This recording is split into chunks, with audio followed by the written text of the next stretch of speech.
Welcome to Part 8 of Esri Canada's Address Manager instructional video series. In this session, we'll look at the advanced functionality in the Configurator application.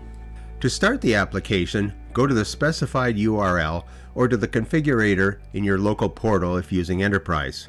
Select New. Enter a unique application name. Enter the agency identifier. This is the domain name of your municipality or organization. Enter the GIS data provider. This is the domain name of the municipality or organization responsible for managing data. This name is inserted into the end GUID, for example, anytown.ca. Enter the name of your municipality. If needed, enter the province from the pull-down list. Pick a portal folder where you want to store the Address Manager item. Click OK to save the settings. The General Settings page will open. Click Select under the title Web Map Configuration to select the web map you want to configure. This web map includes the Address Manager feature services you created when loading data into the Address Manager data model. Click Select under the title Web Scene Configurator to add a web scene to the app. A web scene is required when creating and adding building unit address points. At a minimum, the web scene should include an extruded building layer and the site address point layer. You may also set the default base map for the web scene to one of the Esri 3D base maps. After selecting the web map, additional settings appear on the left side of Configurator. At this point, you can choose to save the default configurations or edit the default configurations. Select Save to save the app configuration. The Address Editor settings include settings for application fields, rule configuration, and additional location configuration, which was discussed in the address video. The application fields and rule configuration settings are included in all editing tools, such as roads and boundary features, so they will only be explained here. On the Application Fields window, you can set the layers that are required and several of the field names. The status fields are listed and the defaults should be used. There are 4 address formulas available for the full address field. Select the one that best suits your needs. The Rule Configuration section identifies the fields to display in the application's edit panel. Fields in this list are updated when the user adds or modifies a site address point. Select the down arrow located to the right of the display attribute list to add a field to the edit panel. Select the X mark to remove a field from the list. Fields not in the display attributes list will be set to null when a site address point is created. Select Configure Fields or Configure All Fields to configure each field in the list. After selecting the Configure Fields button, the Configure Fields window appears. To change the display order of a field, click the square 4-dot icon located to the left of the field name.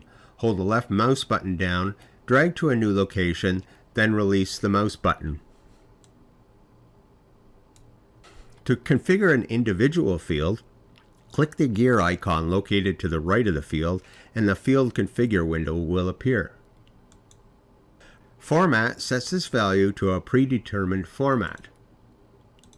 Default is used for a default value for the field if there is one. Placeholder is used to enter text that will appear in the data entry field of the application edit panel if a default isn't specified. Multiline is a number indicating the number of lines in the data entry field. The default is usually sufficient. Calculate is used to set the calculate type for the field, such as apply after commit. You can also configure the attribute field directives. Read-only is set to on if the field is read-only. Hidden is set to on if the field does not appear in the edit panel, or off if the field does appear. For required, toggle on when the field is required and you want to force the user to enter a value. When required option is set to on, the read-only option should be turned to off. Unique is set to on when the field must be a unique value. Uppercase is on when you want data entry to be converted to all uppercase. You can also set the menu options. Series applies to fields with a number data type. When creating more than one address, The series parameter allows the user to apply an incremental number to each address, starting from an initial value and incrementing by a user-specified value. Sort is set to on when you want the user to be able to sort the edit panel on this field.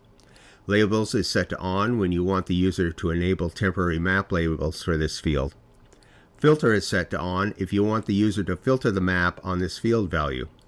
Copy is set to on if you want the user to copy this field to other features in the current edit panel. There are three options to copy this field to other features in the current edit panel. The All setting is reserved for fields related to components of a road name. Fields that are components of a road name will have the copy option set to All by default. When a user selects the Copy All fields from the user interface, all fields with the Copy All set will be transferred to all other features in the Edit panel list. Set True to allow this field to be copied. Only this field will be copied to all other features in the Edit panel. Set False to not allow this field to be copied. Select OK to save your changes. The Unit Editor is pre-configured.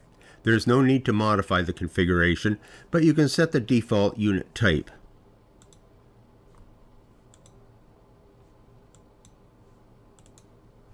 As mentioned, the Road Editor settings include application fields and rule configuration. It also includes street name alias settings, which was explained in the roads video, and update street centerline settings. In Update Street Centerline settings, the only setting is for specifying the road name body field. As mentioned, all of the boundary editing settings have application fields and rule configuration, which are essentially the same as addresses and roads, but with some differing fields and a spatial relationship setting. The spatial relationship setting, which defines the spatial relationship for the boundary as it relates to another boundary. For example, a police boundary must be within a PSAP boundary. For more detail on how to use the configurator, please see the Address Manager Configurator User's Guide.